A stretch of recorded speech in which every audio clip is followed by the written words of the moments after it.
Good morning, my dear Samsters. Till now, we have read 2-letter and 3-letter word. I hope now you all can read the letters. Right? Now see, 2-letter word দুটা বৰ্ণৰ শব্দ দুটা বৰ্ণৰ শব্দ মানে তাত দুটা বৰ্ণ আছে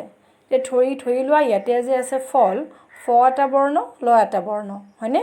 ফ এটা ব্যঞ্জন বৰ্ণ ল এটা ব্যঞ্জন বৰ্ণ আৰু এই দুটা বৰ্ণ লগ লাগি এটা শব্দ হৈছে সেইকাৰণে এটো কি দুটা বৰ্ণৰ শব্দ ফল খৰ খৰ right next 3-letter word 3-letter word means তিনিটা বৰ্ণৰ শব্দ য'ত থাকিব তিনিটা বৰ্ণ ইয়াতে চোৱা কলম কলম এটা কেইটা বৰ্ণ আছে তিনিটা 1 2 3 সেইকাৰণে এটো হল তিনিটা বৰ্ণৰ শব্দ কলম কলম গৰম গৰম right so Samsters you all please go through the previous videos again okay